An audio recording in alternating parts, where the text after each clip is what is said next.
مہکار میں وہ، جنگل میں کوہسار میں وہ، سورج چاند ستاروں میں، مومن کے کردار میں وہ، پھولوں کی مہکار میں۔ الحمد للہ نحمده ونستعینه ونستغفره ونؤمن به ونتوکل علیہ ونعوذ باللہ من شرور انفسنا ومن سیئات اعمالنا من يهده الله فلا مضل له ومن يضلله فلا هادي له ونشهد ان لا اله الا الله وحده لا شريك له ونشهد أن سيدنا ومولانا محمدا عبده ورسوله أما بعد فأعوذ بالله من الشيطان الرجيم بسم الله الرحمن الرحيم الحمد لله رب العالمين الرحمن الرحيم مالك يوم الدين إياك نعبد وإياك نستعين اهدنا الصراط المستقيم صراط الذين أنعمت عليهم غير المغضوب عليهم ولا الضالين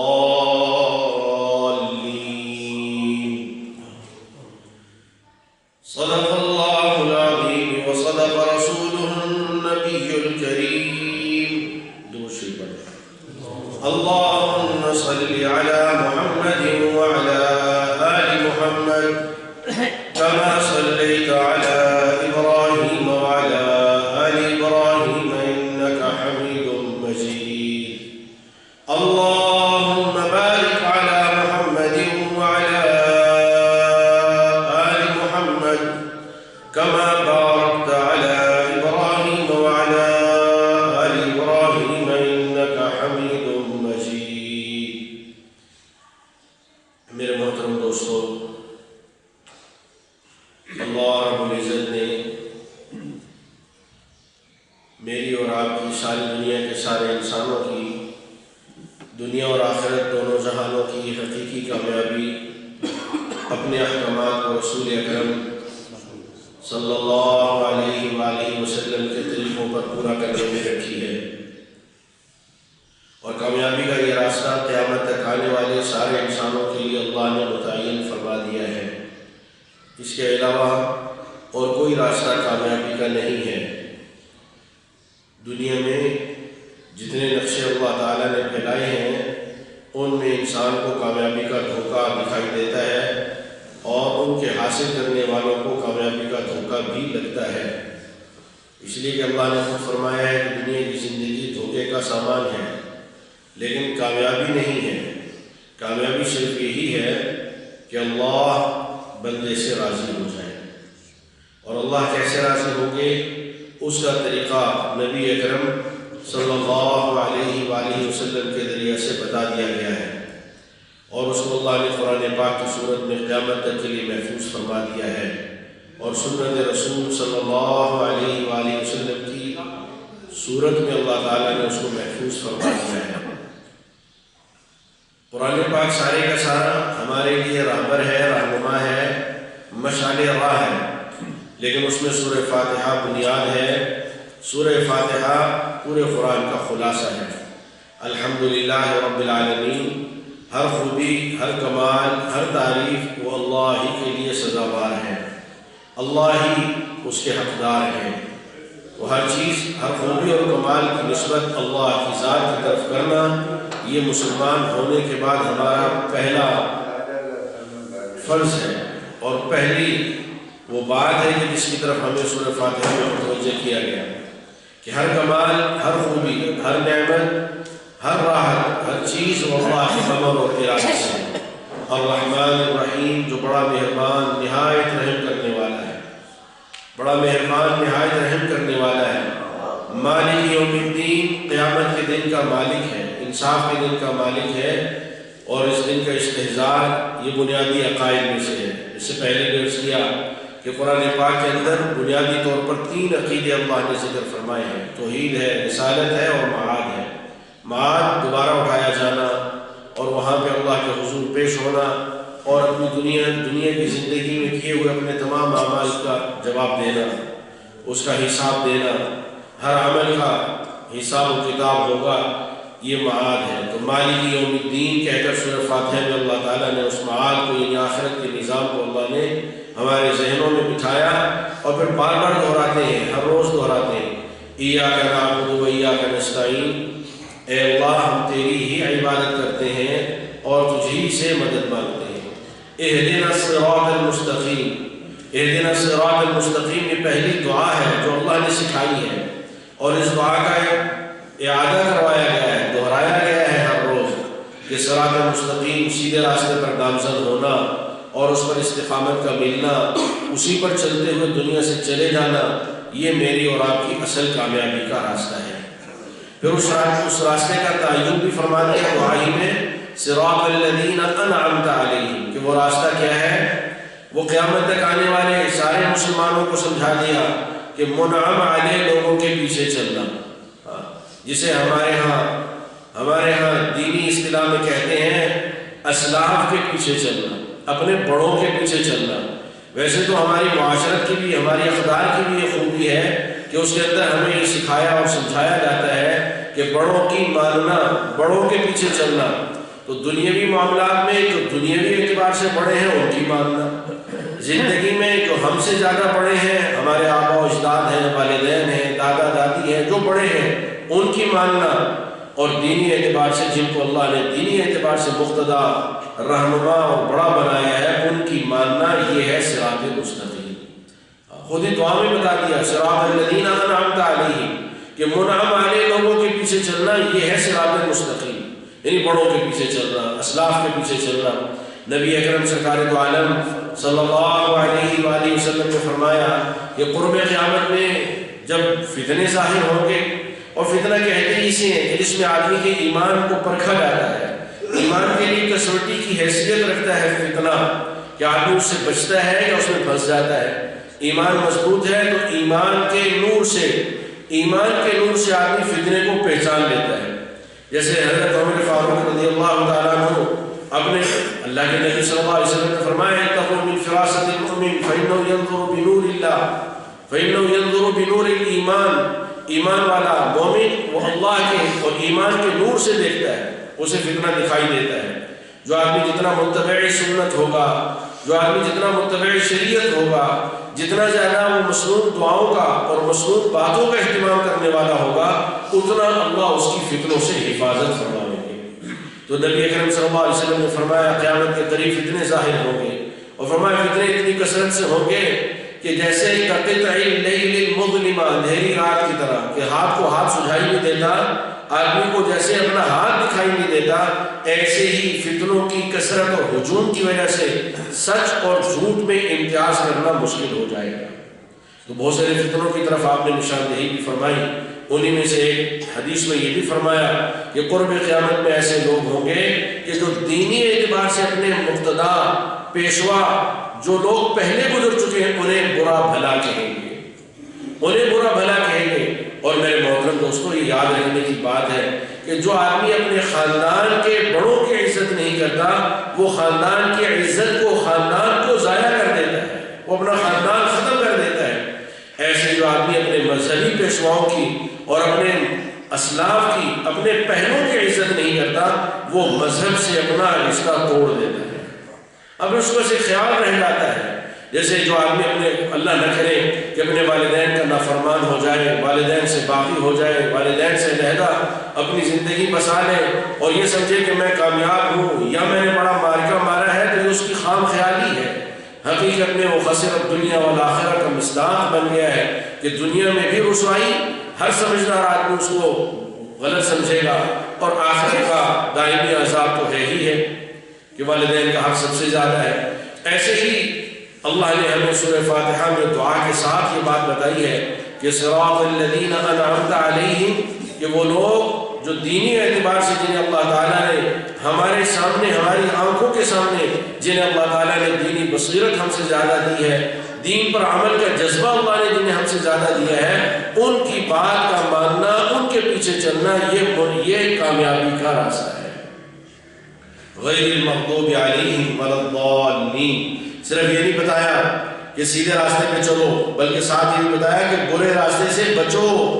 اہدنا الصراط المستقیم، اہدنا الصراط المستقیم کہہ دیتے تو تب بھی بات پوری تھی، لیکن دعا ہی کے اندر بتا دیا کہ اہدنا الصراط المستقیم صراط الذین انعمت علیہم ہے، اور غیر المغضوب علیہم ولا الضالین یہ نہیں ہے. اگر اس میں ان کے پیچھے چلے گئے تو صراط مستقیم سے ہٹ جاؤ گے. تو صراط مستقیم جیسے متعین فرمایا کہ وہ نیک لوگوں کے پیچھے چلنا ہے، نیک لوگوں کی پیروی کرنا ہے، نیک لوگوں کی اقتداء کرنا صراط مستقیم ہے. اسی طرح ساتھ ہی فرما دیا غیر المغضوب علیہم، وہ لوگ کہ جن سے اللہ ناراض ہو ان کے پیچھے چلنا یہ گمراہی کا راستہ ہے. ولا الضالین، اور جو لوگ گمراہ ہیں، جو لوگ بے راہ ہیں، جو لوگ مذہبی اعتبار سے دینی اعتبار سے جو لوگ اپنے راستے سے ہٹے ہوئے ہیں، وہ ضالین تو آخری کم از کم کا درجہ ہے کہ جو لوگ گمراہ ہیں، ضال ہیں، گمراہ ہیں، ان کے پیچھے چلنا یہ صراط مستقیم کے خلاف ہے. اللہ نے ہمیں دعا سکھائی کہ ہماری بنیادی ضرورت، انسان کی بنیادی ضرورت وہ کھانا نہیں ہے، وہ لباس نہیں ہے، وہ مکان نہیں ہے، یہ حیوانی ضرورت ہے. انسانی بنیادی ضرورت وہ صراط مستقیم پر گامزن ہونا ہے. میں اور آپ، ساری دنیا کے سارے انسان، ہم میں سے کامیاب وہ ہے کہ جس کا صراط مستقیم جتنا زیادہ مستقیم ہے وہ اتنا کامیاب ہے، جس کا صراط مستقیم جتنا ٹیڑھا وہ اتنا ناکام، اور جو خدا نہ خواستہ بالکل صراط مستقیم سے پھر گیا اور مغضوب علیہ یا ضالین کے پیچھے چل پڑا تو وہ تو گمراہ ہو گیا. چاہے ساری دنیا کے خزانے اسے مل جائیں، ساری دنیا کی نعمتیں اسے میسر ہو جائیں، ساری دنیا کی راحتیں مل جائیں، لیکن وہ کامیاب نہیں ہے، وہ ناکام ہے. وہ اپنی بنیادی مقصد زندگی کو حاصل کرنے والا نہیں ہے، اس سے بے بہرا ہے، اس سے لابلد ہے، ناواقف ہے، اسے پتہ ہی نہیں ہے کہ میری زندگی کا امتیاز کیا ہے. یہ تو جانور بھی بہت اچھی طرح زندگی گزار لیتے ہیں، انسان سے زیادہ جانوروں کو اللہ تعالیٰ نے اپنی حیات دنیاوی گزارنے کا شعور عطا فرمایا ہے. اور میں اور آپ اس کا مشاہدہ دن رات کرتے رہتے ہیں کہ بہت سارے جانور، یعنی بیشتر جانور ایسے ہیں کہ جو خوراک میں، اپنے مکان میں، اپنی ساری ضروریات کے پورا کرنے میں اپنے علاوہ کسی دوسرے کے محتاج نہیں ہے. کوئی چڑیا مکان کے لیے دوسری چڑیا کی محتاج نہیں ہے، کوئی جانور اپنی رہائش کے لیے دوسرے جانور کا محتاج نہیں ہے. تو یہ کیسا ترقی یافتہ اور سمجھدار انسان ہے کہ اپنی ایک ضرورت کے لیے سینکڑوں انسانوں کا محتاج ہے. اپنی کھانے کی ضرورت بیسیوں کا محتاج، اپنے لباس کی ضرورت بیسیوں کا کیا سینکڑوں کا محتاج، اپنے مکان کی ضرورت سینکڑوں کا محتاج. یہ خود سے زندگی ہی نہیں گزار سکتا. تو یہ اس کی زندگی کی ضروریات یا امتیازی چیزیں نہیں ہیں. اس کی زندگی کی اصل ضرورت اور اصل امتیاز اہدنا الصراط المستقیم ہے. وہ سیدھا راستہ ہے کہ جو اس کی اصل ضرورت ہے تو اس کو اللہ تعالیٰ نے اس کا تعین فرمایا کہ صراط مستقیم، اچھے لوگوں کے پیچھے چلو یہ صراط مستقیم ہے، اور برے لوگوں سے بچو یہ صراط مستقیم کے خلاف ہے. اب اللہ نے ہر انسان کو اتنی عقل، اتنی سمجھ، اتنی بصیرت ہر ایک کو دے رکھی ہے کہ وہ اچھے اور برے کی تمیز کر سکتا ہے، سچ اور جھوٹ کی تمیز کر سکتا ہے. اسی لیے امام اعظم امام ابو حنیفہ رحمہ اللہ تعالی نے فرمایا کہ عقل دینے کے بعد اگر اللہ کسی نبی کو نہ بھی بھیجتے تو تب بھی یہ عقل اس بات کے لیے کافی تھی کہ انسان اپنے خالق اور مالک کو پہچان کر اور اس کو اپنا رب مان کر زندگی گزارتا. دیکھیے نا، نبی اکرم سرکار دو عالم صلی اللہ علیہ وآلہ وسلم سے پوچھا گیا کہ گناہ کیا ہے. آپ صلی اللہ علیہ وسلم نے فرمایا ما حاک فی نفسک. گناہ کیا ہے؟ آپ نے گناہ نہیں گنے، آپ نے گناہوں کی فہرست نہیں شمار فرمائی، آپ نے ایک ضابطہ، ایک کلیہ ارشاد فرما دیا.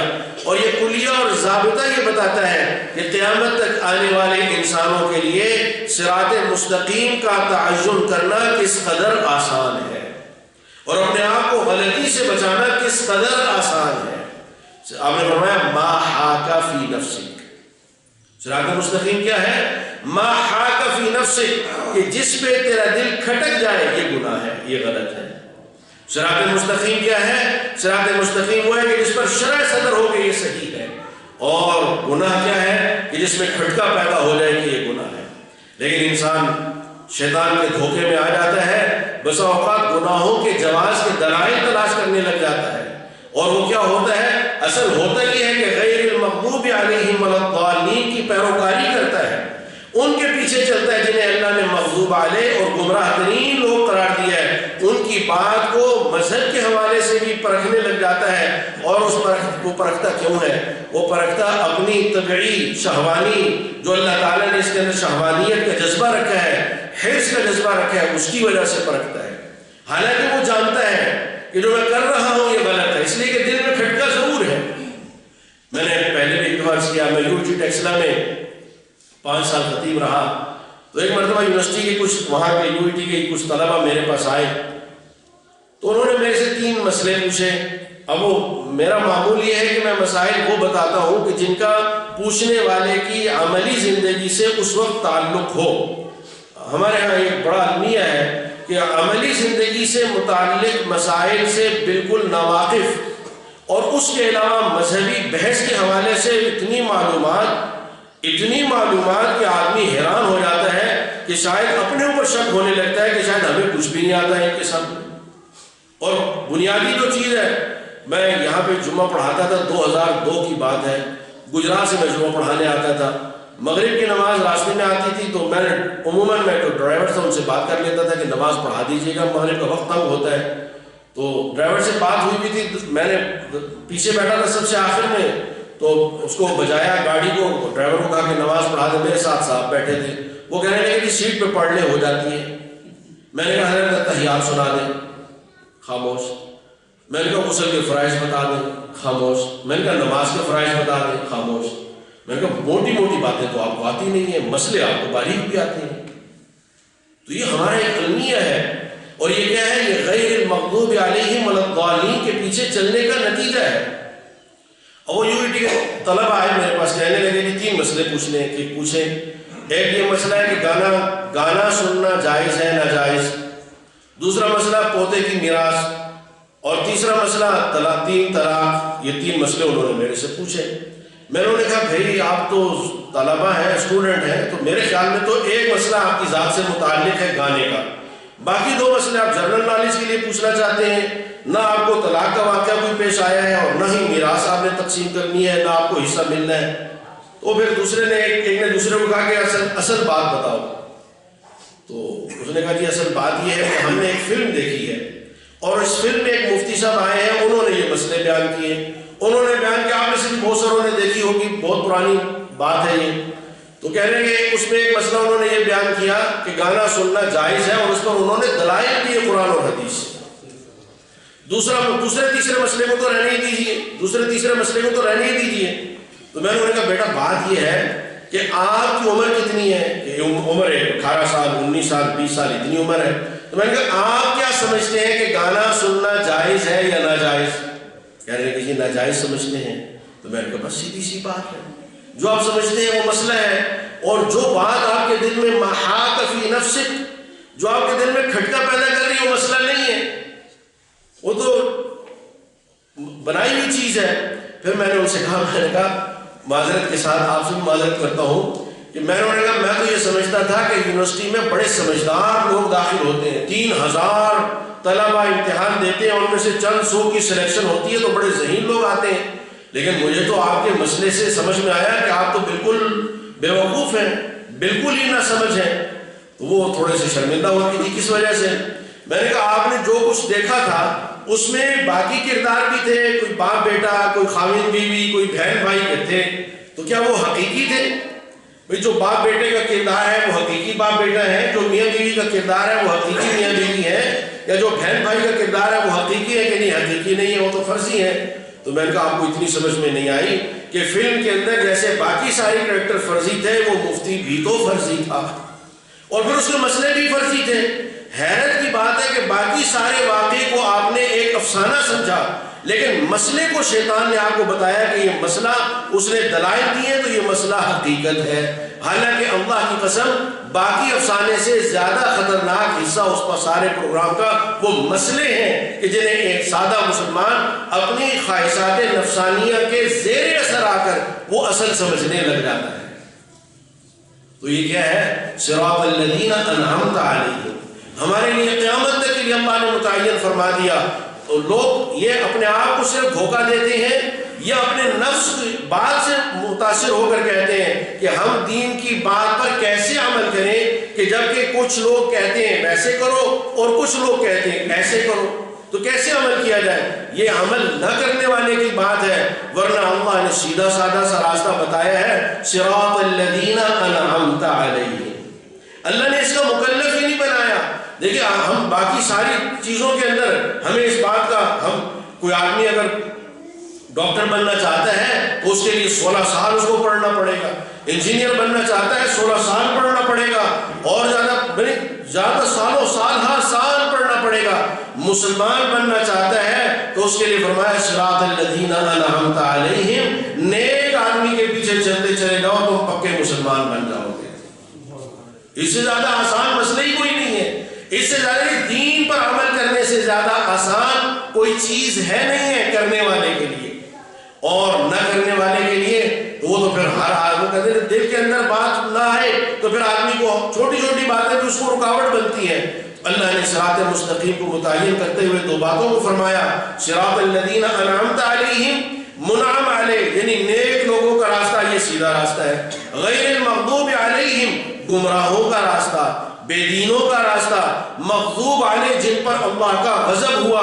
اور مفسرین کہتے ہیں کہ مغضوب علیہ کا اعلیٰ مصداق وہ یہود ہیں. مغضوب علیہ اس لیے کہ اللہ پاک نے قرآن پاک کے اندر متعدد مقامات پر یہود کو مغضوب علیہ قرار دیا. غضب اللہ علیہم ولعنہم، اللہ نے ان پر غضب نازل کیا اور اللہ نے ان پر لعنت فرمائی. وجعل منہم القردۃ والخنازیر، اور اللہ نے اتنے اللہ ان سے ناراض ہوئے کہ اللہ تعالیٰ نے ان کو بندر اور خنزیر بنا دیا اس دنیا کے اندر. تو مغضوب علیہ جو سورہ فاتحہ میں ذکر کیا اس کا اعلیٰ مصداق یہود ہے، اور قانین کا اعلیٰ مصداق نصارہ ہے. تو یہود و نصارہ کی پیروی کرنے سے اللہ نے کہا کہ دیکھو صراط مستقیم مانگو، اور پھر کہا صراط مستقیم پر یوں چلو کہ دیندار لوگوں کے پیچھے چلتے چلے جاؤ، نیک لوگوں کے پیچھے چلو، یہ صراط مستقیم ہے. اور یہود و نصارہ اور ان کی پیروی کرنے والوں سے بچو دین کے معاملے میں، تو صراط مستقیم پر گامزن رہو گے. تو میرے محترم دوستو، اللہ نے سورہ فاتحہ کے اندر جن مضامین کو ذکر کیا ان کو ہم مختصراً دیکھ لیں کہ اللہ تعالیٰ نے سب سے پہلے اللہ نے اپنی عظمت